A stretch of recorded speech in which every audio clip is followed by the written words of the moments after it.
नारायण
कारण त्या शांती ब्रह्म एकनाथांची खरोखर धर्म पत्नी होती बरं गिरिजा, आणि त्यांनी पुरणपोळीचा बेत घेतला आणि कामाला लागल्या.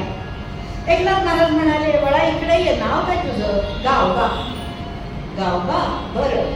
गावबा, तुला रोज पुरणपोळी मिळेल? रोज मिळणार? होय होय, रोज मिळणार, पण त्याच्यासाठी अट आहे बरं का. इथेच राहणार आहेस का तू? हो हो, इथेच राहणार, आईने तिला घालवून मला. बरं बाबा, इथेच राहा, रोज तुला पुरणपोळी मिळेल, पण काही अटी आहे. कोणती अट? पुरणपोळी म्हणणार मिळणार असेल तर नक्कीच करीन. त्याही त्या हिच्या छोट्याशा जीवाला आपलं कुठे हित आहे, म्हणजे हे भोगाचं हित कुठे ते त्याला बरोबर कळलं होतं. हा, अट काय तुमची? एक पंचा देतो, नदीवर जायचं, स्वच्छ आंघोळ करायची, स्नान करायचं आणि इथं यायचं. इथे सगळेजण काम करतात, मी सुद्धा काम करतो. माझं काम लिहायचं आहे, लोकांना काही शिकवण्याचं आहे, हे माझ्या गुरूंनी सांगितलेलं मला काम आहे बरं. तर मीही काम करतो, बाकीचे सगळे काम करतात. इथे पडेल ते काम करायचं. कोणाला अरे थोडे आदवा तदवा बोलायचं नाही. मुखाने श्रीराम जय राम जय जय राम, श्रीराम जय राम जय जय राम एवढंच म्हणायचं. बाबा म्हणाला सगळं कळलं, पण श्रीरामाचं कशाला नाव घ्यायचं? मी आपला एकनाथ एकनाथ एकनाथ एकनाथ एकनाथ एकनाथ, पुरणपोळी देणार ते माझे एकनाथ. ते म्हणाले, अरे पण तुला पुरणपोळी द्यावी, तुला हट्ट पुरवावा, ही बुद्धी मला कोणी दिली? ही बुद्धी मला त्या श्रीरामाने दिली ना, म्हणून त्याचं नाव घ्यायचं. बरं, असं म्हणून तो गावबा तिथे राहिला. संत संगतीने सहज आणून मनी पुरवी समज, असं जे म्हणतात ना, तसंच झालं. संत संगम त्याला मिळाला.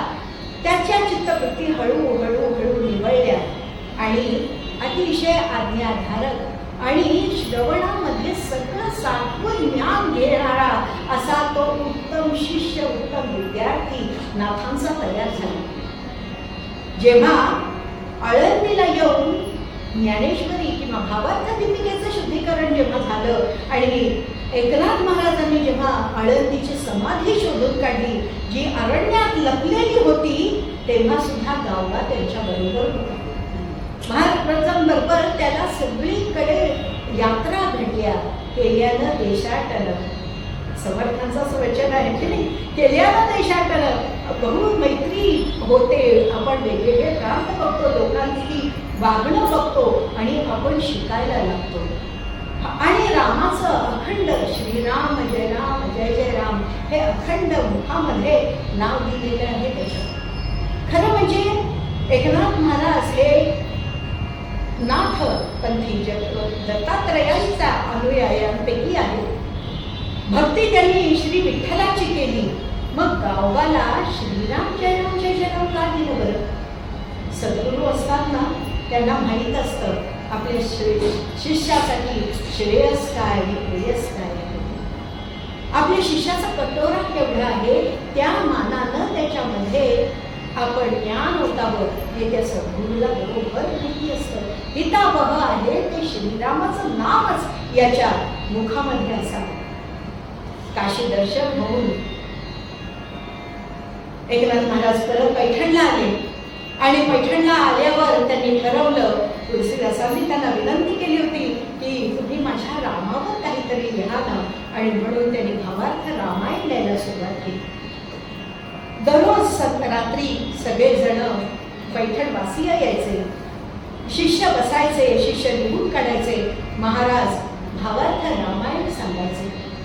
सांगत असताना अनेक महिने, कारण रामायण आहे ते अनेक महिने, जवळजवळ वर्ष लोटलं आणि पहिलं तो गेट काढून खोकत आहे, वार्धक्याच्या खुणा होत्या, जायचंय हे जाणवायला लागलं. आणि म्हणून एकनाथ महाराजांनी सांगितलं की उद्यापासून मी रामायण मी सांगणार नाही, माझा शिष्य इथे बसेल आणि मी जे रामायण जिथपर्यंत आणलंय त्याच्यापासून तो पूर्ण करेल. सगळेजण एकमेकांकडे बघायला लागले, कोण हा शिष्य? आणि एकनाथांनी हाक मारली, गावबा ये.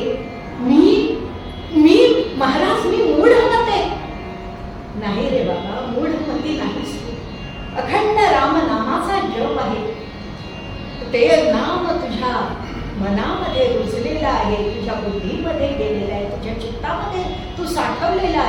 त्याच्यावर तुझं मनन चिंतन झालेलं आहे, संत सहवास मिळतोय, तुला साहित्य मिळत आहे, ऐकलेलं आहे, श्रवण केलेलं आहेस, कीर्तन केलंयस, आता तुला लिहायचं आहे बरं.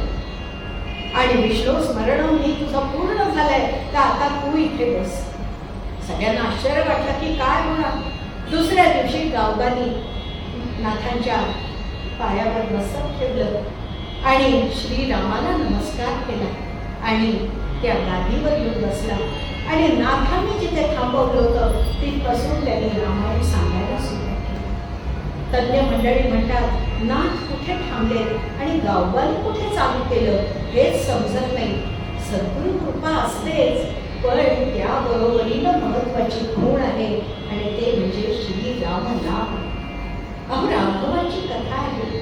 हा दृष्टांत दिला कारण त्यांच्याच वंशामध्ये, त्यांच्याच नातेवाईकांमध्ये रामनवमीच्या दिवशी दुपारी 12 वाजता ज्यांचा जन्म झाला, सूर्यापासून ज्यांनी गुरु अनुग्रह घेतला, ज्यांनी श्रीरामांचं नामांना उपास्य दैवत मानलं, मारुती रायाला उपास्य दैवत मानलं, अशा समर्थ रामदासांचा हा अभंग घेतलेला आहे. तो ह्या दृष्टांताशी अतिशय जुळून आलेला आहे. आणि म्हणून मी सांगते, समर्थ म्हणतात राघवाची कथा. कथा आहे कोणाची? रघुकुलामध्ये उत्पन्न झालेल्या श्रीरामाची. प्राण जाय पर वचन न जाय असा रघुकुलाचा विचार आहे, आचार आहे. त्या दिलीप राजाची, त्या रघुराजाची, त्या हरिश्चंद्राची, असे जे ज्याचे पूर्वज आहेत, असा श्रीराम, दशरथाचा पुत्र श्रीराम म्हणजेच राघव, रघुकुलाचा रघुकुलोत्पन्न म्हणून राघव. हा राघवाची कथा आहे. ही कथा कशी आहे आणि कोणी कोणाला सांगितली? परवाच इथलं कीर्तन झाल्यावर मी समोर जाऊन बसले होते आणि तेव्हा अतिशय सुंदर हनुमान नाटकम असं ऐकायला, प्रवचन ऐकायला मिळालं. अतिशय उत्तम असं झालं. आपल्याला माहिती आहे वाल्मिकी रामायण, वाल्मिकींनी हे रामायण लिहिलं होतं, पण कोणालाही आपल्याला पटकन माहीत नाही अशी कथा आपल्याला सांगितली गेली. ती म्हणजे की श्रीरामांनी लंका जिंकली आणि आता परत अयोध्येकडे यायचं, तर विभीषण समोर आला आणि त्यांनी हात जोडले आणि म्हणाले जशी अयोध्या अयोध्या कुठल्याही योद्ध्याला जिंकता येणार नाही अशी अयोध्या आहे, तशीच आमची ही लंका होती. कारण लंकेला संरक्षण होतं ते चारी बाजूनी समुद्राचं, त्यामुळे कोणीही येऊन आमच्यावर हल्ला करू शकत नव्हतं. पण आता तुम्ही हा रामसेतू बांधून ठेवलाय ना, मग त्याचं काय करायचं? श्रीराम हसले. जाता जाता आपल्या धनुष्याने 3 ठिकाणी त्या रामसेतूवर त्यांनी आघात केला. 3 ठिकाणी तो रामसेतू मोडला आणि ते पुढे अयोध्येला निघून आले. काही दगड होते जे तरंगत होते.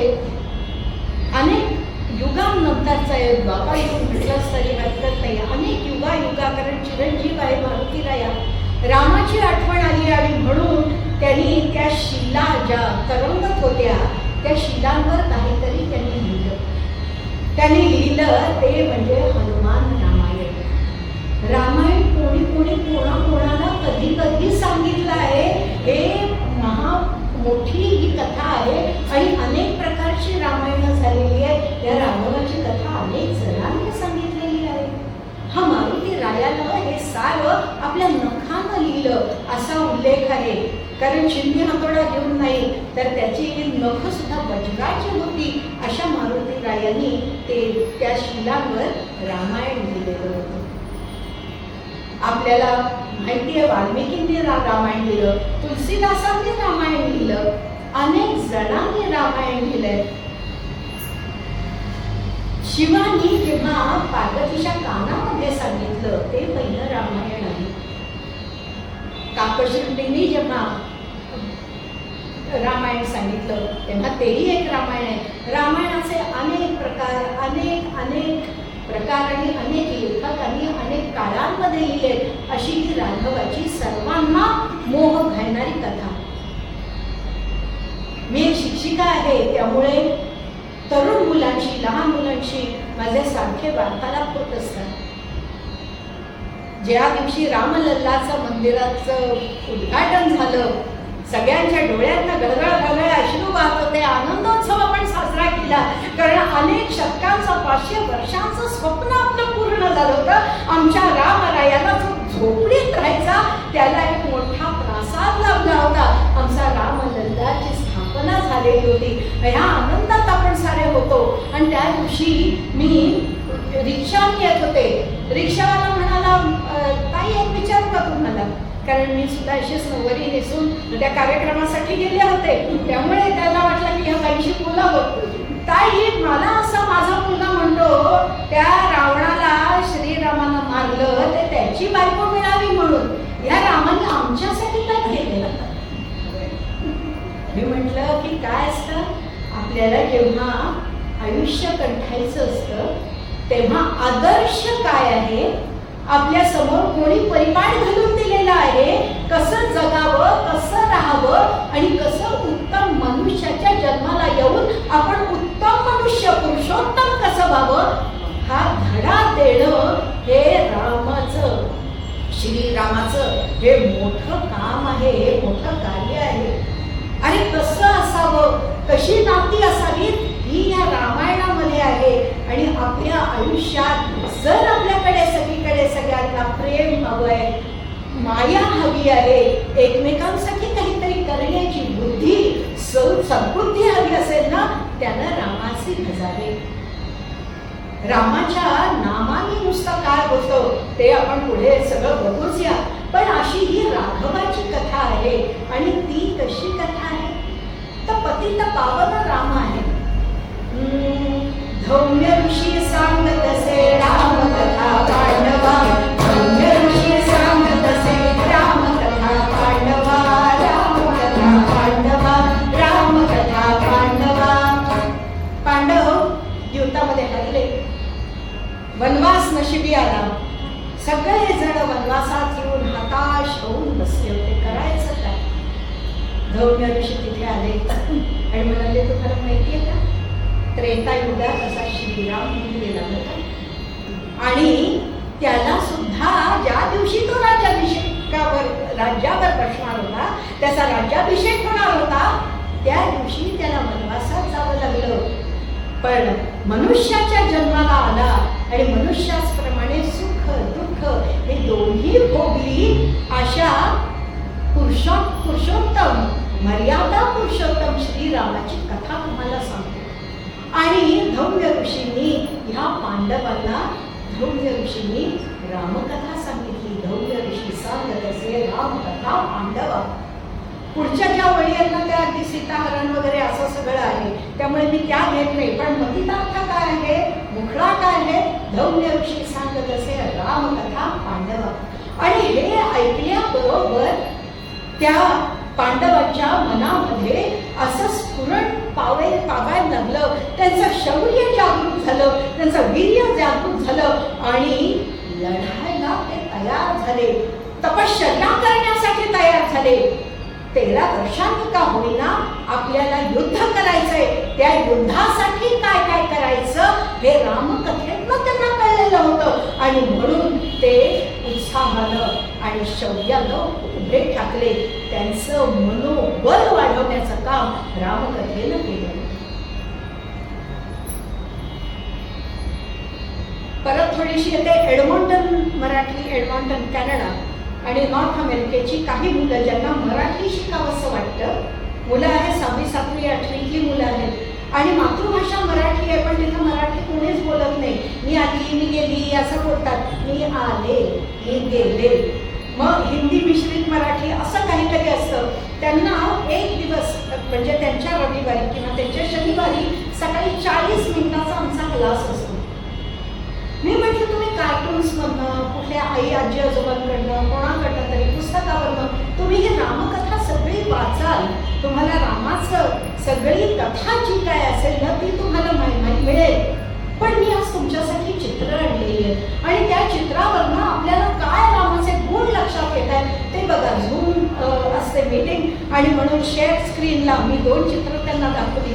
एक म्हणजे सेतुबंधन होतं, त्याची मी कथा ते चित्र दाखवलं, आणि दुसरी रामरायांनी त्या खारुताईला घेतलंय हातावर. कारण माकडं आणि खारुताई हे दोन्ही प्राणी त्यांच्याकडे सुद्धा आहेत, आणि खारुताई तर अशा बागडत असतात त्यांच्या घरातनं. तर ही खारुताई अशी त्याच्या हातामध्ये होती रामाच्या. आणि मग तुम्हाला आणि त्याच्याबद्दल तुम्हाला काय वाटतं, म्हणजे ह्याच्यातनं रामाचे कोणते गुण येतात. तसंच भरत भेटही दाखवली. ही 3 चित्र दाखवल्यावर त्यांनी गुणांचं वर्णन सुरुवात केली. मग त्यांच्या लक्षात आलं की आपण उभीच रडत असतो. I really wanted to do that, but I did not have those things, you know. असं करून तुम्ही सारखे रडत असतात. रामाला जेव्हा कळलं आपल्या सीतेला पळवून नेलेलं आहे, रावणाशी युद्ध आहे, त्यांनी अयोध्येतनं सैन्य नाही मागवलं. अयोध्येतनं सैन्य मागवलं नाही ना, कुठलं राजाकडनं त्यांनी मिथिलेकडनं आलं नाही. मिथिलेला जनकाला सांगितलं नाही, अहो तुमची मुलगी पळवली आहे, चला सैन्य पाठवून द्या. नाही, आहे त्या परिस्थितीमध्ये, आहे त्या उपलब्ध लोकांना घेऊन त्यांनी त्या बलाढ्य राक्षसांचा संहार केला. सगळ्यांना घेतलं. मग हा समुद्र लांबता येणार नाही. मग तर्फा टाकल्या, झाडं वेली टाकली.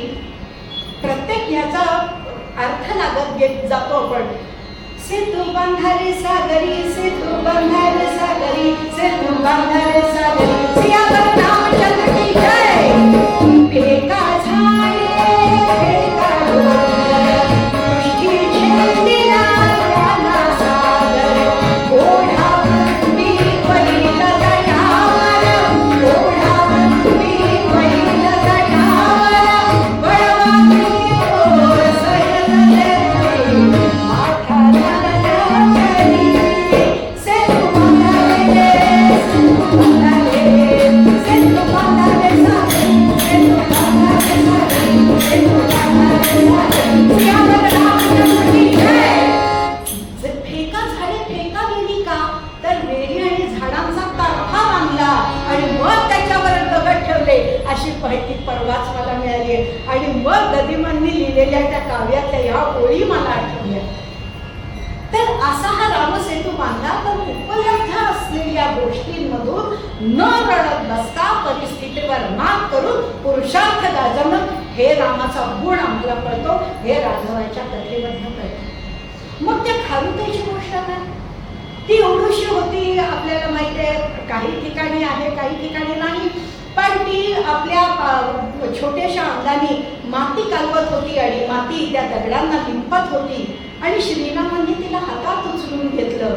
म्हणजे खरा लीडर कसा असतो, जो आपल्या तळ्या गाळ्यातल्या कार्यकर्त्याची सुद्धा पूज ठेवतो, तो खरा लीडर. मग ह्या गोष्टीतनं आपल्याला काय कळलं, तर लीडरशिप क्वालिटीज रामाच्या काय होत्या. कोणाला कोणतं काम द्यायचंय, सेतू बांधायचा आहे, आर्किटेक्ट कोण, नळ आणि नीळ, औषध लागली कोण आहे, जांबुवंत, प्रत्येकाची खाती ठरलेली आहे. प्रत्येकाला लीडरला आपल्या प्रत्येक कार्यकर्त्याचा गुण माहीत पाहिजे आणि त्याचा बरोबर त्याचा उपयोग आणि त्याला ते पद आणि अधिकार दिला पाहिजे. अशी ही राघवाच्या कथेतनं आपल्याला विविध गोष्टी सांगत जातात. ही राघवाची कथा, कसा आहे तो पतित पावन. अहिल्याची आपल्याला गोष्ट माहिती आहे, परत ज्या गोष्टी माहिती आहेत त्या गोष्टी मी सांगणार नाही. आपल्याला आवडतं कारण एक त्याच्यातच प्रणव गोखल्यांचंच भाषण होतं आणि त्याच्यात विचारलं की रामायणाचे इतके प्रकार झालेले आहेत, इतक्या प्रकारे रामायण लिहिलं गेलं, इतक्या कवींनी इतक्या वेगवेगळ्या युगामध्ये लिहिलं गेलं, तर का? कारण राघवाच्या गुणांना ती सेतू येणार, त्याच्याकडे आपण पुढे येऊया. पण रामाचं चरित्रच इतकं विलोभनीय आहे, प्रत्येकाला हे माझ्या आयुष्यात आलं तर, मला असं वागता आलं तर, असं वाटतं ना, मग माझ्या आयुष्याची पूर्ती होईल. सोनियाचा दिवस माझ्या आयुष्यामध्ये उजाडेल जेव्हा मी रामासारखा वागेल, असं प्रत्येकाला वाटत होतं. आणि म्हणून ते रामाचा इतिहास जो होता त्या इतिहासाचं काव्य होत गेलं. महाभारत हे काव्य नाही म्हणता येत ना, महाभारत हा इतिहासच होतो, पण राम मात्र इतिहास आणि काव्य असं सगळीकडे प्रचार आणि प्रसार झाला. मग हे कोणी वाचलं आणि कोणासाठी त्याचा उपयोग झाला? आपण पांडवांचं उदाहरण बघितलेलं आहे. पुढचं उदाहरण आहे जिजाबाईंनी शिवबाला महाभारत आणि रामायणातल्या कथा सांगितल्या, कृष्ण आणि रामाच्या कथा सांगितल्या. आणि मग पतित पावन म्हणजे काय होते श्रीराम, ती त्यांनी अहिल्याचा उद्धार केला. मग शिवाजी महाराजांनी आपल्या आयुष्यात तेच सगळं आणलं की नाही? बजाजी निंबाळकर हे त्यांचे मेवणे, आदिलशाही त्यांना वाटवलं होतं त्या बजाजी निंबाळकरांना आणि मुसलमान केलं होतं. बजाजी म्हणाले, महाराज मला मुसलमान म्हणून बोलू देऊ नका. महाराजांनी त्यांना धर्मांतर करून परत आपल्या धर्मात घेतलं. एवढंच नव्हे तर आपली मुलगी बजाजींच्या मुलाला पत्नी म्हणून त्यांनी दिली. जेव्हा रामाने काय केलं, अहिल्याला जनात आणलं, ती जनात पडलेली होती, वाळीत टाकून दिलं होतं तिला परत घेतलं. जेव्हा एखादा राजपुरुष राजपुत्र एखाद्याला वाळीत टाकलेल्याला समाजात घेतो तेव्हा समाज मान्यता मिळते. आणि तेच शिवाजी महाराजांनी केलं. बजाजींना धर्मांच्या बाहेर टाकलेलं होतं, त्यांना धर्मात घेतलं, त्यांना सप्तपुरीचे असे संबंध जोडून दिले आणि ते परत राज्यात आले. पतित पावन राघवाची कथा पतित पावन गाती भक्त जन आवडीने. त्यामुळे हे सगळे जन जे आहेत, भक्त जन आहेत, ते आवडीने गातात. का बरं? राघवाच्या गुणानं दिसे तुळना. सूत्र श्लोकामध्ये घेतलंय, भजाया जनी पाहता राम एकू, मुखी शब्द एकू, करी बाण एकू, क्रिया पाहता उद्धरे सर्व लोक, धरा जानकी नायकाचा विवेकू, जय जय वीर समर्थ. राघवाच्या गुणानं दिसे तुळना. आणि हे कोण सांगतायत? समर्थ रामदास सांगतायत. शुकासारिखे पूर्ण वैराग्य जाचे, वसिष्ठावरी ज्ञान योगेश्वराचे, कवी वाल्मिका सारिखा मान्य ऐसा, नमस्कार माझा सद्गुरु रामदासा. समर्थांनी अखंड अखंड रामनामाचे पवाडे गायलेले आहेत आणि सर्व लोकांमध्ये चैतन्य निर्माण केलेलं आहे. हे समर्थ आपल्याला सांगतायत. त्या नामाचा जय जय रघुवीर समर्थ असं म्हणून त्या समर्थाचा जयघोष करत जे स्वतः समर्थ झाले. कारण नाम आपण घेतो म्हणजे काय करतो? नामदेवांचा अभंग आहे, नाम तेची रूप, रूप तेची नाम. आपण एखाद्याचं नाव घेतलं नुसतं मंडळी, त्या नावाबरोबर तो माणूस आपल्या डोळ्यासमोर उभा राहतो. नुसता डोळ्यासमोर उभा राहत नाही तर त्याचे गुण आणि त्याचे अवगुण, पहिल्यांदा अवगुणच दिसतात आपल्याला, पण पहिले गुण आणि अवगुण हे दोन्ही आपल्याला दिसतात. आपल्याला त्याने किती मदत केली पेक्षा मी त्याला किती मदत केली आणि तो कसा वाईट वागला हे पटकन आठवतं. आणि मग कधीतरी आठवतं, हा त्याने सुद्धा काहीतरी केली मदत असं आपण म्हणतो आणि मोकळे होतो. पण नाम तेची रूप, रूप तेची नाम, नाम रूप नाही भिन्न भिन्न. मग रामाचं नाव घेतल्याबरोबर रामाचे काय दिसतात? गुण. म्हणजे जेव्हा आपण जप करतो ना तेव्हा आपण रामाच्या गुणांचा जप करतो आणि जेव्हा गुणांचा जप करतो तेव्हा ते गुण कुठेतरी आपल्या मनामध्ये, बुद्धीमध्ये, चित्तामध्ये झिरपत असतात आणि मग कुठेतरी आपल्याला त्या गुणांचा न कळत आपल्याला फायदा होतो, आपल्या कृतीतून तर दिसायला लागतात. तर हे राघवाचे गुण आहेत कोणते? राघवाच्या गुणा न दिसे तुळना. कोणते गुण आहेत? मुखी शब्द येतो, कमिटमेंट. म्हणजे आता 7 हॅबिट्स किंवा आयडियल पर्सनॅलिटी अशी आपण जर म्हणायला गेलो तर रामाचं चरित्र आदर्श आहे ना. कशाला बाहेर जायचं आहे? आपल्या मातीतच आहे हे सगळं. त्रेतायुगापासून आहे. काय आहे? तर कमिटमेंट आहे. जो मी शब्द दिलाय ना तो मी पाळणार. माझ्या आई वडिलांनी जो शब्द दिलेला आहे तो सुद्धा मी पाळणार. आपण जर कोणाला शब्द दिला तर तो आपण पाळला पाहिजे. पाळू शकत नसेल तर त्याला वेळेवरही कम्युनिकेशन करणं, त्याला वेळेवरही सांगणं हे आपलं काम आहे. हा एक जरी गुण धरला ना तरी आपल्या आयुष्यामध्ये खूप सुख येतं. आणि सत्य, जे काय बोलायचं ते सत्य. म्हणजे अरे बापरे, हिला मी कोणती थाप मारली होती बाई, आता मी काय केलं बाई, आता मी काय सांगू बाई, आता अशी मनाची भूतं आपली उभीच राहत नाही. कारण राम नाम ज्याचे मनी तो नर धन्य होणारच आहे. कारण ही असली फालतूची भूतं सगळी निघून जाणार आहेत. आणि म्हणून रामाच्या मुखी मुखी शब्द ऐकू, करी बाण ऐकू. एक बाणामध्ये काम होणार. का बरं? विष्णूचा अवतार होता म्हणून, धनुर्विद्येमध्ये उत्तम होता म्हणून नाही. आधी योजना, आधी प्लॅनिंग.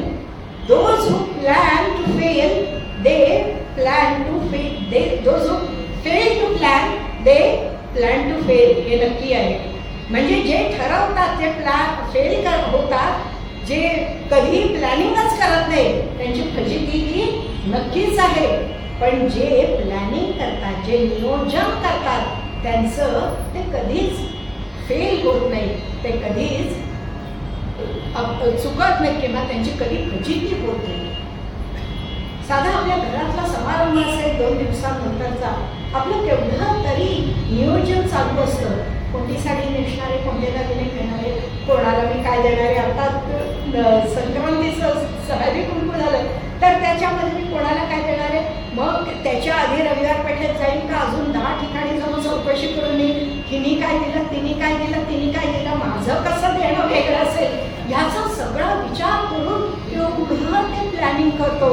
आणि मग सगळ्यांना छान डिश, छान सगळं दिल्यावर आपल्याला अगदी कृतकृत्य झाल्यासारखा आनंद होतो की नाही?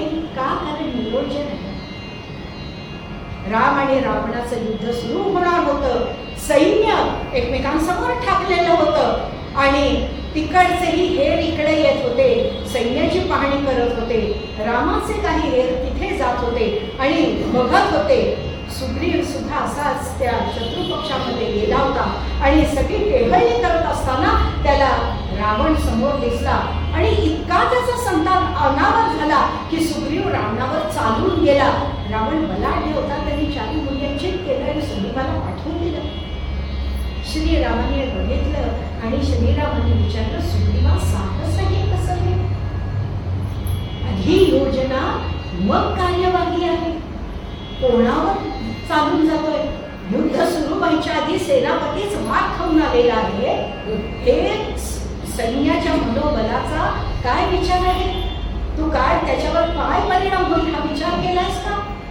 जेव्हा आपण ऐन तटावर होतो तेव्हा मारुती रायांनी सारी लंका जाळली म्हणून आपण उड्या मारल्या होत्या आणि उभे समोरासमोर उभे ठाकल्यावर हे असं करतो. हे साधस असले नाही. आणि म्हणूनच प्लॅनिंग नीट असेल तर त्यामुळे कमिटमेंट, प्लॅनिंग हे 2 आताच्या काळात श्रीरामाचे गुण घेणं अत्यंत गरजेचं आहे. आणि काय आहे? मुखी शब्द ऐकू, करी बाण ऐकू. एक पत्नी व्रत आहे. एक पत्नी व्रत आहे. नंतर अश्वमेध यज्ञ केला, राजसूय यज्ञ केला, माफ करा, राजसूय यज्ञ केला. तेव्हा सुद्धा त्यांनी सुवर्णाची प्रतिमा बसवली होती. आणि म्हणूनच एक पत्नीत्व हे पत्नी व्रत त्यांनी सांभाळलेलं आहे. मग ह्या राघवाच्या मुळे त्यांचं काय होतं बरं? कैलासीचा राणा लाचावला. कैलासीचा राणा म्हणजे शिवशंकर सुद्धा अगदी लाचावून गेला. अरे हे माझ्या आयुष्यात आलं, हा संयम आहे ना, हे माझ्या आयुष्यात हा संयम आला तर कोणी माझी स्तुती केली की मी लगेच वर घेऊन मोकळा होतो. त्या रावणाला प्रत्यक्ष मी कैलास दिला होता. ते गणपतींनी आणि नारद मुनींनी पुढे जाऊन तो वाचवला आणि गोकर्ण महाबळेश्वर झाले. बरं मंडळी, तर मला हा संयम असता, हा माझ्याकडे समतोल बुद्धी रामासारखी असली तर का? श्रीरामांचं अखंड ते नाम घेत आहेत कारण शतकोटीचे बीज वाचे उच्चारी. आपण आरतीमध्ये म्हणतो की नाही, शतकोटी अभंग उच्चार आपल्या झालेले आहेत श्रीरामांच्या आयुष्यावर, रामायणामध्ये. आणि मग देव दानव मानव या सगळ्यांना त्यांनी वाटून दिले. आणि 13 अक्षर जी उरली होती, तर तो मंत्र आहे प्रत्येक रामामधल्या उच्चार, म्हणजे हा एक एक मंत्र आहे. आणि मग तो सुमंत्र आहे, रामाचं नाम असेल ते आहे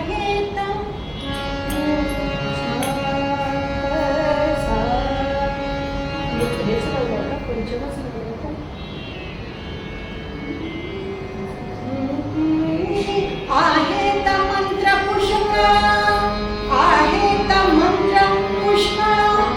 ओम गणपते नमः, ओम नमः शिवाय, असे अनेक आहेत की नाही. पण आहेत मंत्र पुष्कळ, काय करावे सुमंत्र ते राहो. सगळे सुमंत्र आहेत बरं, ते राहो. मंत्रात मंत्र एकची, पण खरा कोणता मंत्र आहे? मंत्रात मंत्र एकची, श्रीपासून वर्णजात ते राहो. राम राम हरे हरे राम राम राम. मंत्र कोणते आहेत? श्रीपासून वर्ण त्यात ते राहो. श्रीराम जय राम जय जय राम. हा राम अखंड, हा एक त्याच्यातला श्लोक, एक त्याच्यातलं शब्द त्यांनी घेतला, तो म्हणजे शतकोटीचं बीज आहे. तो बीज म्हणजे राम आहे. आणि तो कंठी धरला. कारण कंठी धरल्यावर काय झालं होतं बरं? समुद्र मंथनाच्या वेळी हलाहल उठलं होतं. आणि हलाहल ते प्राशन नाही केलं तर मग काय होईल? सगळ्या जगाचा, ब्रह्मांडाचा नाश होईल. आणि म्हणून शिवशंकरांनी ते हलाहल केलं. अंगाची आगार झाली. पार्वतीला राग आला. कारण काय? माझ्याच पतीनं का म्हणून सगळं सहन करायचं. आणि म्हणून तिने इथे कंठाशी लावला. आणि त्यामुळे ते निळकंठ आहे ना, तर तो कंठाशी ते विष साठून राहिलं. पण आगाग व्हायला लागली. त्यामुळे अंगावर खांद्यावर सर्प खेळवले. मस्तकी गंगा होती, मस्तकी चंद्र होता, पण शीतलता येत नव्हती. सगळ्यांनी त्याची स्तुती केली. कितीही दुःख असलं ना, कोणी स्तुती केली तर बरं वाटतं.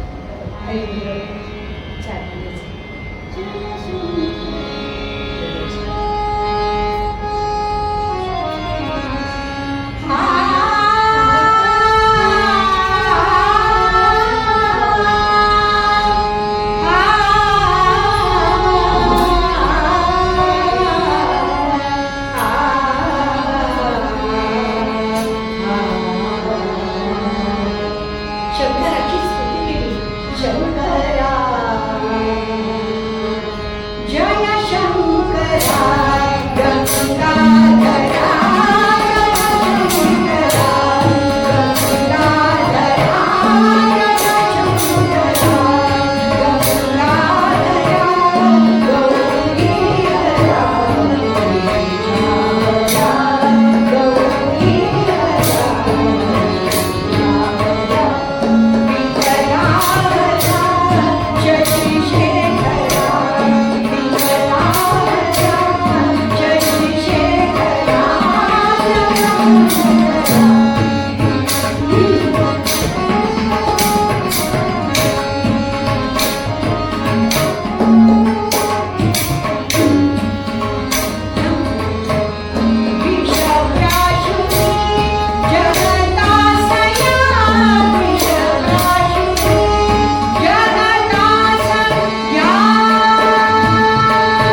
त्याची आग क्षमेना, आणि म्हणून राम हे बीज त्यांनी कंठी धरलं आणि त्यांचा दाह मिटला. असं हे राम बीज आहे जे म्हटल्याने मनातला आणि बाह्य उपचार नाही, म्हणजे बाह्य दुरुपचार झालेले सुद्धा जे संकट असतात ते दूर होतात. राम आपल्याला दोन पद्धतीनं, नव्या पिढीला आपण असं सांगत जाऊया, राम दोन पद्धतीने तुम्हाला वापरतात. स्वीकारता येतो, एक इतिहास म्हणून स्वीकारा, मग त्याचं सगळं वर्णन जे आहे ते त्याची कर्तव्य बुद्धी आहे ना, तसा त्याला स्वीकारा, किंवा माझा रामराया असं म्हणून भावनेनं त्याला जवळ घ्या आणि त्याची भक्ती करा. रामायणामध्ये अजून कोण येतं? रामायणामध्ये ते सीता शक्ती, श्रीमद हनुमान येतो, हनुमान येतो, सीता येते, भरत येतो. सीतेला जेव्हा सांगितलं की तुला मी वनवास आहे, मला वनवास आहे, मला जायचंय, तेव्हा ती म्हणाली अहो असं कसं असेल, जेथे राघव तेथे सीता. मला माहीत होतं प्रारब्धात लहानपणी जेव्हा जातक सांगायला ज्योतिषी येतात तेव्हा मला कळलेलं होतं, विजन वासतो आहे दैवी, ठाऊक होते मजसी शैक्षणी, सुख दुःखांकित जन्म मानवी, दुःख सुखावे प्रीती लाभता, जेथे राघव तेथे सीता. दुःख सुखावे नाही, आता वेळ आपल्याला द्यायला, दुःख सुखावे प्रीती लाभता असं जे म्हणतात ना, आख्यान व्हायचं ना अजून आपलं, हो की नाही, म्हणून त्याच्यासाठी पण वेळ ठेवायला पाहिजे. तर दुःख सुखावे प्रीती लाभता, एक कशी ह्याची आत्ताच्या काळात कोणी रामायणाची, राघवाच्या कथेचा आपल्या आयुष्यावर परिणाम करून घेतला. दोन उदाहरणं बघून पुढे जाऊया. दोन सांगते. प्रभातचे सिनेमे सगळेजण बघत होते. आता आपण म्हणतो काय प्रभातचे सिनेमे, काय विशांतारांनी काढलेले वगैरे, किती सुंदर पत्तेलाल वगैरे वगैरे. पण त्यांच्यावर सुद्धा अशी वेळ आली होती की पगार थकले होते. त्या FTI जे आता आहे तिथे प्रभात नगरी होती आणि समोर सगळ्यांना घरं दिली होती. कॅमेरामन जे होते तर ते घरी आले, दुपारी जेवायला यायचे. पत्नीने सांगितलं नाही हो, आजही पगार नाही मिळाला, गाण्याने नाही सांगितलंय काही द्यायला, सिनेमावर भरोसा ठेवता येत नाही म्हणाले, उधारी देणार नाही असं म्हणाले, फक्त भातच आहे बघा, भात म्हणजे लापशीच आहे, भाताची काय करूया म्हणाले. असू नाही. मुलांना बोललेलं चला मुलं जेवायला बसूया. ते म्हणाले एक मजा माहितीये का, आता जेवून गेलो ना की एक मॉब सीन आहे बरं का, त्या मॉब सीन मध्ये सगळी छोटी छोटी मुलं लागणार आहेत. पण म्हणाला सिनेमात काम करायचंय, बाबा मला, हो सगळ्यांना आपण घेऊया, पण आता लक्षात ठेवा की मी सगळ्यांची ऑडिशन घेणार आहे, मी सगळ्यांचं स्क्रीन टेस्ट घेणार आहे बरं. आता पानात काय आहे ह्याच्यावर मी कॅमेरा ठेवणार नाही, मी प्रत्येकाच्या चेहऱ्यावर कॅमेरा ठेवणार आहे. हा, आणि प्रत्येक जण जे काय जेवत असेल ना त्याचा जो काय सुंदर आविर्भाव आणेल ना त्याला मी त्या मावशींमध्ये घेऊन जाणार आहे. बायकोनं पानं मांडली आणि प्रत्येकाच्या ताटामध्ये तीच कण्यांची जी लापशी होती ती वाढली. मुलं हुशार, मुलं म्हणाले ही माझी चटणी, हा माझा श्रीखंड, हे माझी पुरी, हे माझा पापड, हे माझी भजी.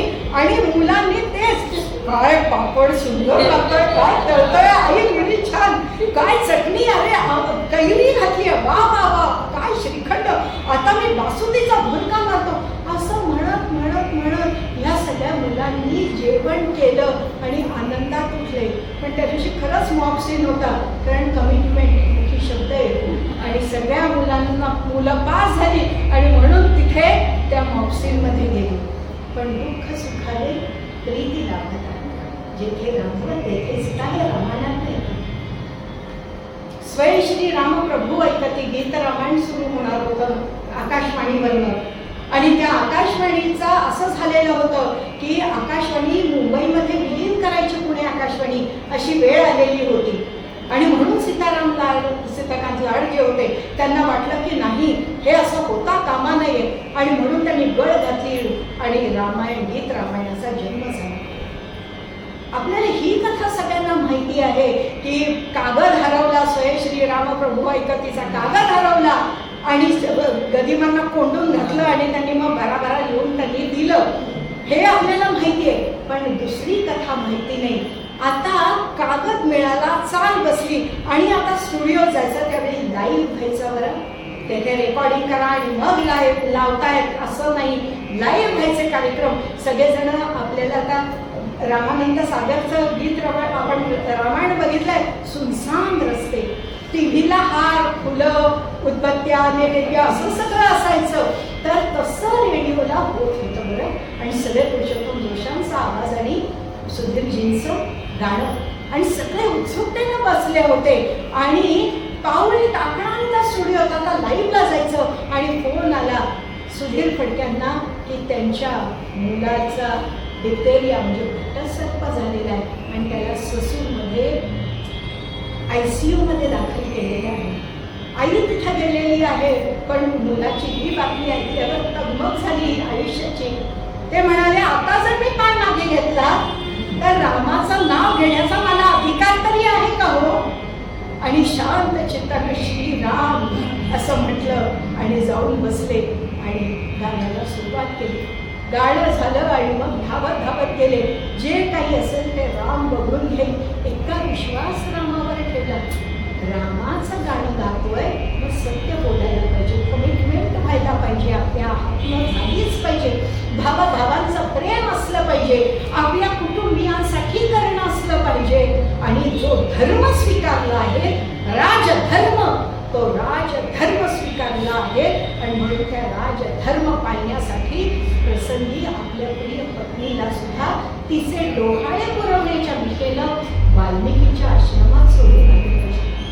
लवकुशांचा जन्म झाला तेव्हा शत्रुघ्न त्या बालपणासाठी तिथे हजर होता. रामाने नाव उभं राहून केलं, पण राजा जर असा वागतोय तर आम्ही का नाही वागायचं, अशी कुजबूज सगळीकडे व्हायला लागली. म्हणून राजधर्म स्वीकारलेला आहे ना, मग मला तो पाळलाच पाहिजे. छोटी मुलं ही अनेक प्रश्न विचारतात आणि म्हणून समर्थांनी सांगितलंय ना, अभ्यासोनी प्रगट. सुवर्णमय लंका मिळाली. लक्ष्मण म्हणाला, अयोध्येला माहीत नाही भरत आपल्याला देईल की नाही, आपण इथंच राहूया. नाही, न रोचती स्वर्णमयी लंका जननी जन्मभूमीश्च स्वर्गादपि गरीयसी, हे श्रीरामाने सांगितले. ह्याचं उदाहरण कोण? सुधा मूर्तींनी त्यांच्या कॉलेजमधल्या लोकांना सांगितलं होतं, मुलांना सांगितलं होतं. MBA होऊन तुम्ही आता पुढची वाट धरताय, परदेशी जाताय, पण श्रीरामांना जर विसरलात ना तर तुमची पाळंमुळं इथं सुटली. मग पतंग कसा भरकटत राहील ना, तसे तुम्ही भरकटत राहाल. जेव्हा काही आपत्ती होते तेव्हा मोदींनाच पाठवायला लागतं ना विमान, आणि सगळ्यांना घेऊन यायला लागतं ना. मग निर्वासिताची अवस्था होते, पण येतात कुठे येतात? आपल्या जन्मभूमीमध्येच येतात. त्यामुळे जन्मभूमी स्वर्गादपि गरीयसी हे म्हणायला पाहिजे. मारुती राया त्याच्यामध्ये आहे. आपल्यामध्ये कोणते गुण आहेत, आपल्यामध्ये कोणत्या क्षमता आहेत, त्या क्षमतांचा विचार करून त्या सक्षम करून आपण पुढे जाणं हे मारुती रायाकडनं शिकलो. कारण मारुती राया जेव्हा वेली आणायला गेले, संजीवनी वेल माहितीच नाही कुठली आहे, मग त्यांनी काय केलं, आपली क्षमता काय, रूप विरूपरी घेऊन. मग त्यांच्या समोर तो विरू पर्वत उंडूसा खड्यासारखा दिसायला लागला. प्रॉब्लेम, त्यांनी तो प्रॉब्लेम उचलला, हातावर ठेवला आणि डेडलाईन पकडण्यासाठी, पूर्ण करण्यासाठी ते लंकेला आले. क्षमता आहे, त्या क्षमता ओळखा. हे राघवाची कथा आपल्याला सांगतायत.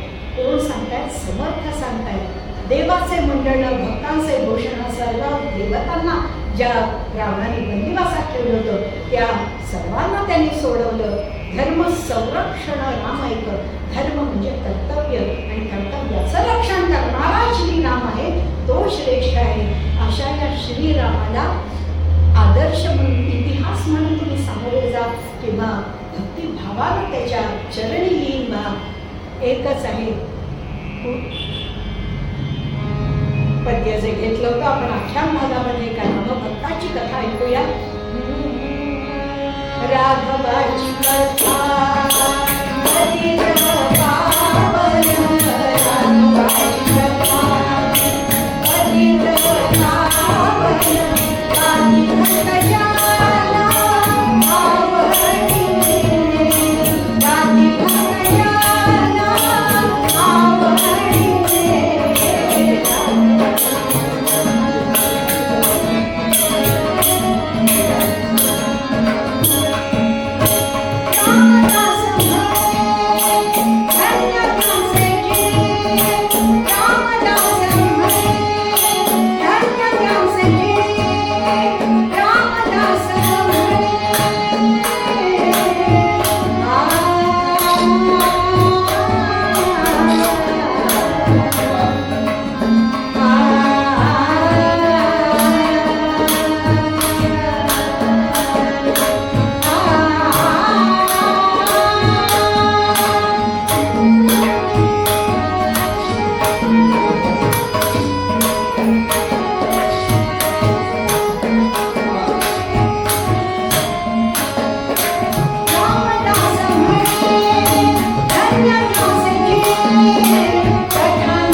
गजल करूया.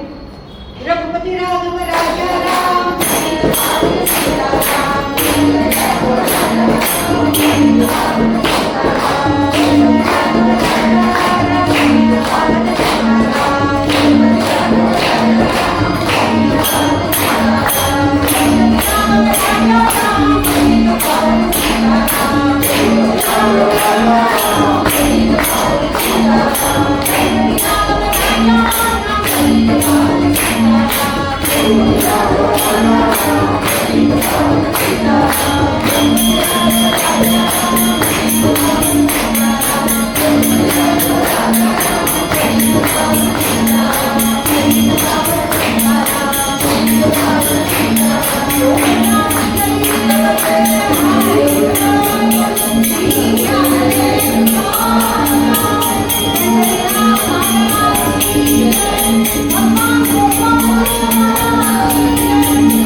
संध्याकाळची वेळ होती. प्रत्येक जण घाईनं शेतातनं आपल्या घराकडे परतत होता. आलेल्या गृहस्थानी हातपाय धुवावेत आणि भराभरा कारभारणीला म्हणावं, अगं अगं लवकर लवकर भात सारं वाढ, कारण तिथे रामकथा सुरू होईल. होय हो, मी केव्हापासून तयार आहे, मी सुद्धा येणार आहे असं म्हणून दोघं जण भराभरा भोजन उरकून घ्यायचे आणि कान मात्र लागलेले असायचे. कान लागलेले असायचे की नदीकाठी एक छोटी पर्णकुटी होती. त्या पर्णकुटीच्या बाहेरच्या अंगणामध्ये एखादा चौथाऱ्यावर बसून एक भक्त गात असायचे. राम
त्यांच्या कंठातनं निघालेले स्वर मधुर होते. आणि गाणं ऐकावं, स्वर ऐकावे का रामनाम ऐकावं, रामनाम गोड आहे का त्यांचा कंठ गोड आहे, असं हे सगळेजण विचार करू शकले. कधीतरी वाटायचं ह्या साधूचा इतका आवाज चांगला का, तर एकच कारण होतं, स्वच्छ हृदयाचा, स्वच्छ मनाचा, भक्ती ज्याच्यामध्ये ओतप्रोत भरलेली आहे, रामभक्ती ज्याच्यामध्ये ओतप्रोत भरलेली आहे, अशा कंठातनं आवाज सुमधुरच गेला नाही. कुठल्याही विषय वासनांचा त्याला स्पर्श नाही. आणि श्रीराम जय राम जय जय राम, श्रीराम जय राम जय जय राम, अखंड ते चालू आहे. अहो, अनुष्ठान केलं होतं, गुरुमंत्र थोर जपत मांडी आली अनुष्ठान, आणि कोटी कोटी कधी त्यांचे रामनामाचे कोटीच्या उड्डाण कधी झाली हे त्यांनाही समजली नाही. जेव्हा अष्टसिद्धी समोर येऊन उभ्या राहिल्या तेव्हा त्यांना कळेना की या कशाला अष्टसिद्धी येऊन बसल्या. मग अष्टसिद्धी लोळंगत चित्तन होय विचलित, दान धर्म करोनी अष्टसिद्धी अर्पण करी. यज्ञ केला, आता हे रामनाम घेतलं म्हणून या अष्टसिद्धी आल्या. या सिद्धींनी काय काय होतं बरं? आपल्याला ऐहिक सुख, सगळी भौतिक सुख मिळतात. नको तुम्हाला? तुमच्या मनात जे असेल ते कल्पवृक्षाप्रमाणे या सिद्धी तुमच्या साठी सेवा करतात. नको मला? मग काय हवं? तर एकच आहे, ते म्हणजे श्रीराम दर्शन. बाकी नको. कसं होतं? बाळ पाळण्यात रडत असतं आणि आईला कामं ओळखायची असतात. हो, मग बाळ रडायला लागल्यावरती ओ आहे, मी आहे असं सांगते तरी ऐकत नाही. मग पाळण्याला झोका देते ओ तरी ऐकत नाही. शेवटी बाळ जेव्हा टाह पडतो तेव्हा तास जाणारं दूध सुद्धा ते बंद करत नाही, जाऊन त्या बाळाला उचलते. मग बाळ म्हणतो माझी आई मला मिळाली, आणि मग क्षणात गप्प होतं, कारण नाटकीच असतं. हो की नाही? आईचं सान्निध्य हवं, आईने कुशीत घ्यावं. आणि मग असं भगवंताला यावं लागेल. मग जशी आई ती वेगवेगळी खेळणी टाकते बाळासमोर, झोपाळत झुलवते, तशा या अष्टसिद्धी माझ्यासाठी पाठवलेस का रे श्रीरामा? आता मला या अष्टसिद्धींची खेळणी नकोय, मला तुझं दर्शन हवंय, असं त्याच्या मनात होतं. आणि म्हणूनच आपल्या पत्नीसह तो तिथे राहत होता. तटावर अरियर नावाची ती नदी आहे, तर त्या नदीच्या काठावर ते झोपडी होती. त्या पर्णकुटीत ते राहत होते. रामनामाचा अखंड जप होता. आईची वृत्तीनं ते वागत होते. गाववाले सुद्धा त्यांना कुठेतरी शेतामधला मानवडा आणून दे, काही नवा पदार्थ केला त्यांना आणून दे, असे ते आणि त्यांची पत्नी कमळांबा असे दोघं जण तिथे राहत होते. आणि दोघं जण त्या राममय झाल्या होते. संपूर्ण जीवन त्यांचं जीवनाचा राम त्यांना सापडलेला होता. पण आता दर्शन हवं. मंडळी, कोण होते हे? सिद्धी सुद्धा परत करून टाकले आहे. कोण होते? तर ग्राम से तिरुमालूरा, ग्राम से तिरुमालूरा म्हणजे आताच तंजावूर बघा, तंजावूर. ग्राम से तिरुमालूरा द्विजते थे राम ब्रह्म भक्त वसे, पत्नी सुशांत शांता मुखी ज्यांच्या राम नाम नित विरसे. राम राम हरे हरे राम राम राम.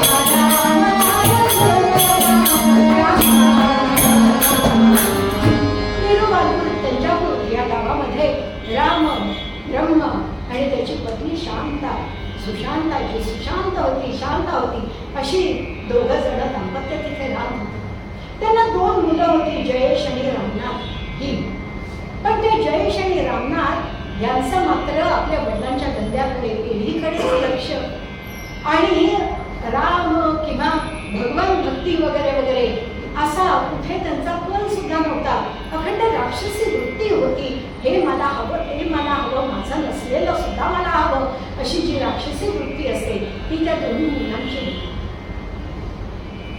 आणि म्हणून या शांतानी गावातलं जे राम मंदिर होतं त्या राम मंदिरामध्ये जाऊन तिने विनंती केली आणि त्या रामरायाला विनवायला लागली, दे मजसी दे राम भक्त सुकुमार. मला 2 आहेत मुलं, पण त्यांचं कुठे काही होणार नाही. ते फक्त व्यवहारी आहेत. कोणाबरोबर प्रेमानं वागणार नाही, सतत हेवा दावा करणार. कितीही संस्कार केले तरी सुद्धा ते काही ऐकत नाही. मग मला काय हवे? दे मजसी दे राम भक्त सुकुमार.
आणि मग तिला पुत्र झाला.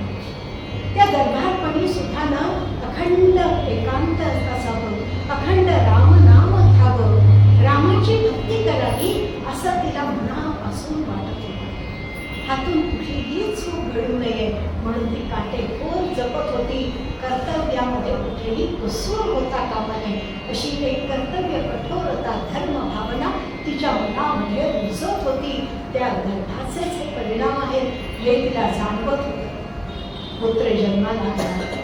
पुत्राचं नाव जे त्या श्रीरामाला ठेवलेलं होतं, जे श्रीरामाचं होतं तेच पुत्राला ठेवलं आणि त्या पुत्राचं नाव त्यागराज. त्यागराज सगळ्यांचा त्याग करणारा, सुखाचा त्याग करणारा, कर्तव्यासाठी सगळ्याचा त्याग करणारा असा तो त्यागराज. आणि म्हणून तिने त्या बाळाचं नावही त्यागराज ठेवलं. त्यागराज मोठा व्हायला लागला तेव्हा त्याच्या लक्षात या सगळ्या मोठ्यांच्या लक्षात आलं की अरे ह्याला संगीताचा मनापासून वेळ आहे. कुठेही सूर वाजायला लागले की तो ऐकायला लागला, कुठेही ढग गडगडायला लागले की तो ढगांचं गडगडणं ऐकायचा. कारण आपल्या सृष्टीमध्ये सुद्धा ठिकठिकाणी संगीताचेच सूर उमटतात ना. मयुरापासून, कोकिळीपासून, बैलाच्या ओरडण्यापासून, बेडकांच्या रवापासून आपल्याला हे सगळे 7 स्वर मिळालेले आहे. आणि म्हणून निसर्गातले हे 7 स्वर तो कानामध्ये भरून घेत होता. तिथल्या पद्धतीप्रमाणे तो शिकायला लागला होता, संगीत शिकायला लागला होता. आणि अखंड रामाची भजनं इतकी सुंदर गायचा की आजूबाजूचे लोक येऊन त्याचं खूप कौतुक करायचं.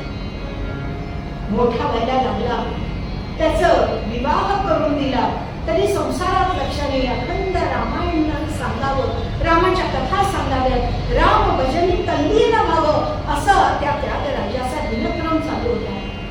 आई वडिलांचं छत्र हरपलं, पिकली पानं गळून पडली आणि आता वाटण्यासमोर उभ्या राहिले.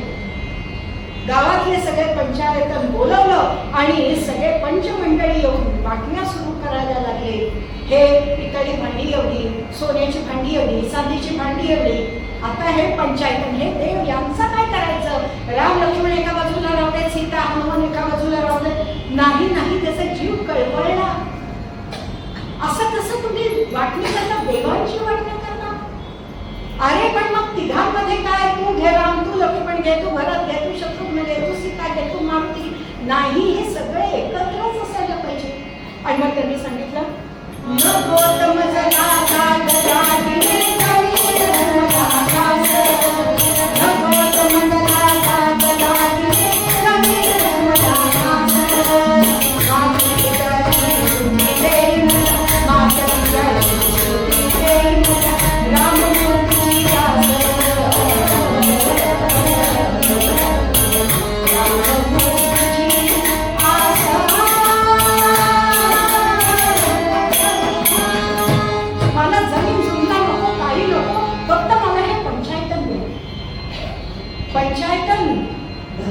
झालं, कटकट गेली, कोण पूजा करणार?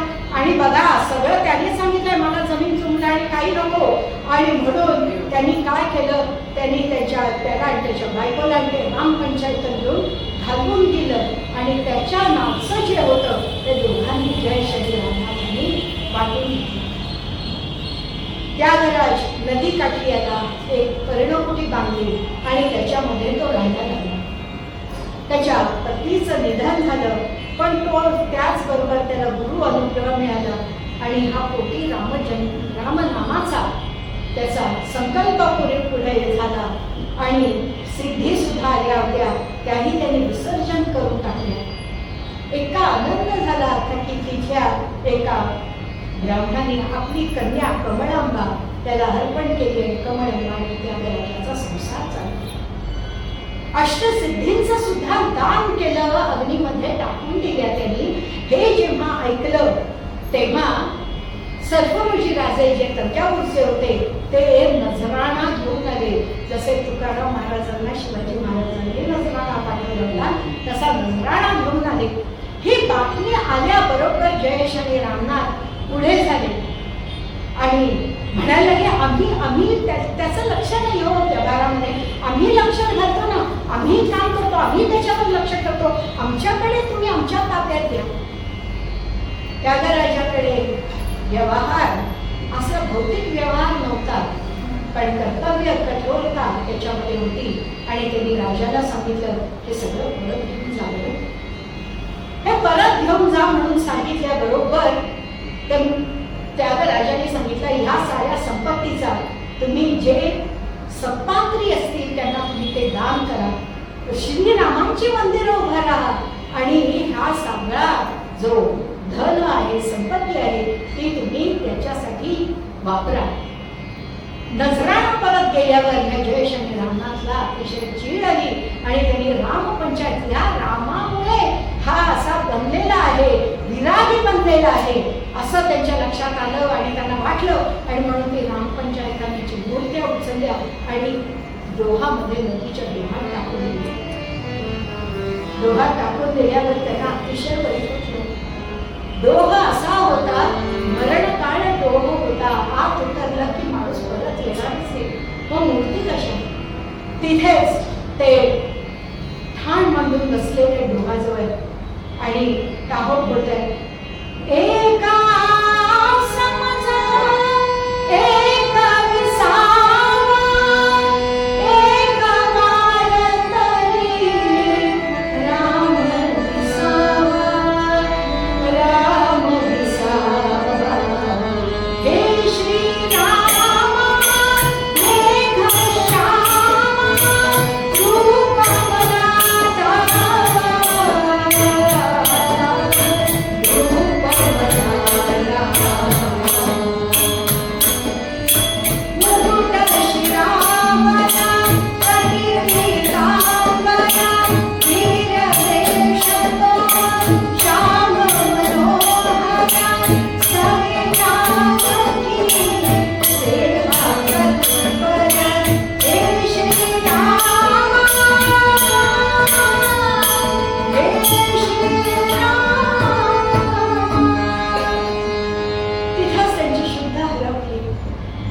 आणि कुठेतरी जाग आली. पहाटे पहाटे होत होतं.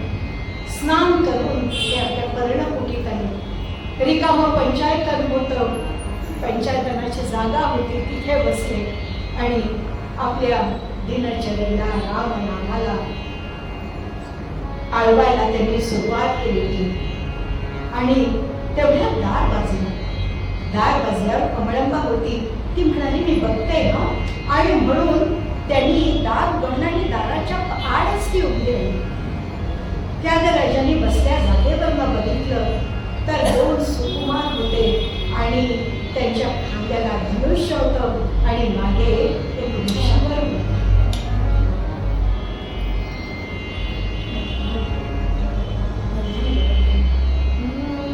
चित्त भांगावे काही त्या सुसेना करू कैसे स्वागताच्या कळेना. चित्त भांगावे काही त्या सुसेना करू कैसे स्वागताच्या कळेना. आणि मग काय केलं, फक्त त्यांनी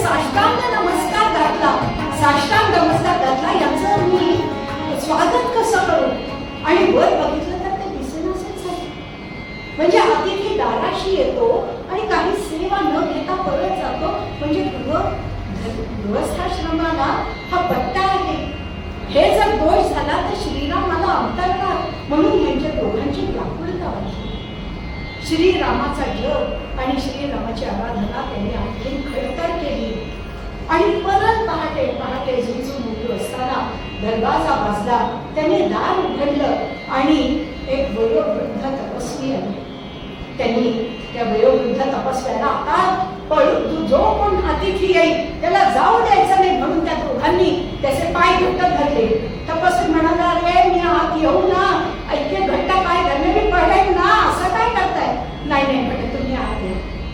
त्यांना पाय पुसायला, पाय धुवायला त्याने पाणी दिलं, त्यांना बसवलं. जी काय फळं आलेली होती ती त्यांच्या समोर ठेवली. ते म्हणाले, मला रामाचे गुण ऐकायचे. कानडी भजन, तेलुगू भजन आहे, आपण हिंदीमधलंच म्हणूया. गुणगान करिये राम, गुणगान करिये राम प्रभुजी,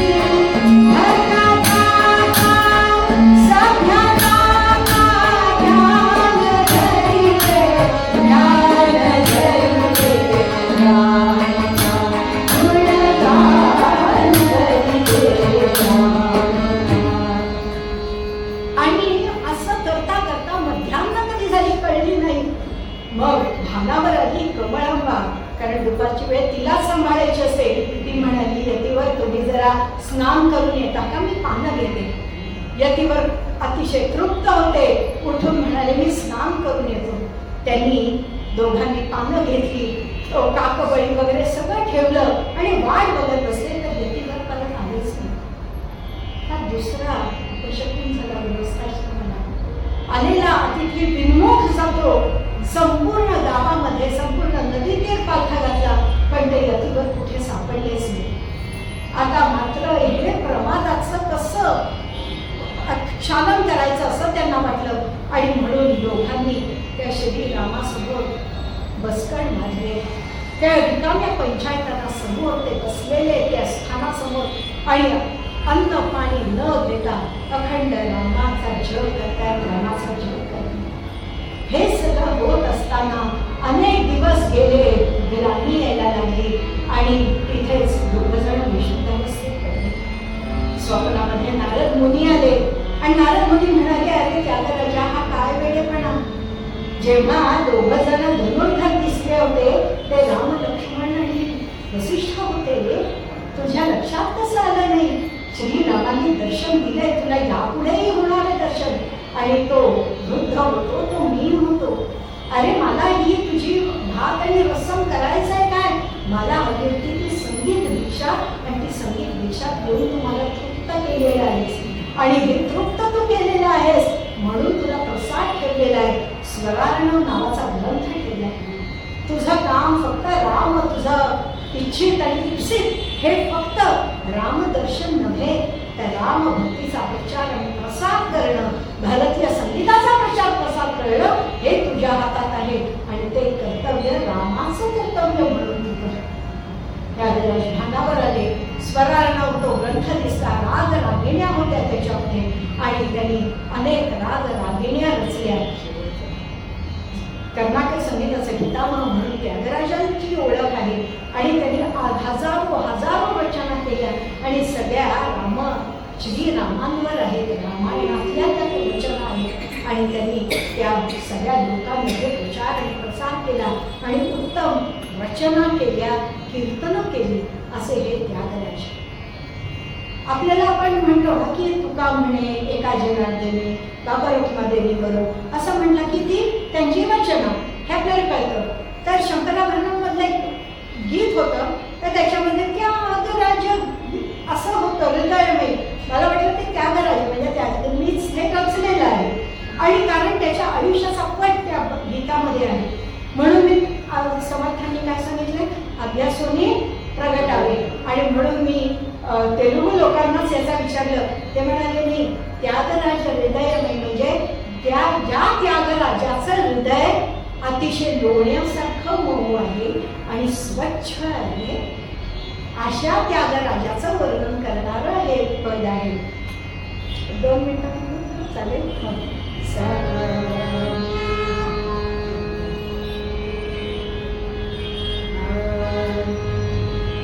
संस्कृत प्रचुर आहे त्यामुळे सगळ्यांना अर्थ समजत जाणार आहे. त्यागराजाचं सिद्धी मिळाल्या होत्या, संगीत हे त्याचं आहे, हे सगळं तुम्हाला माहिती आहे. त्यामुळे गाण्याचा अर्थ तुम्हाला कळत जाणार. संस्कृत प्रचुर आहे कारण आधी स्वर ओंकार नादानु संतान मौगाण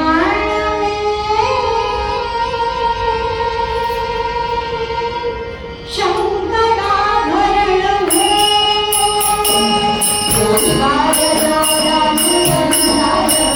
शंकराचं आभरण आहे. राज शंकराभरण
राघवाची कथा आपण आपल्या मनात गाऊया.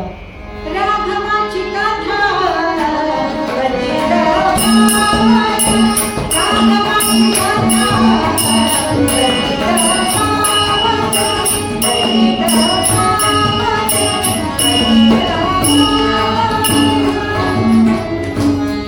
दोन्ही साथीदारांचे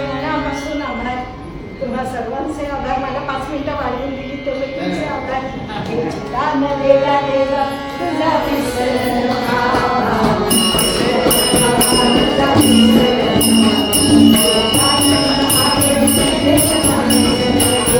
Thank you.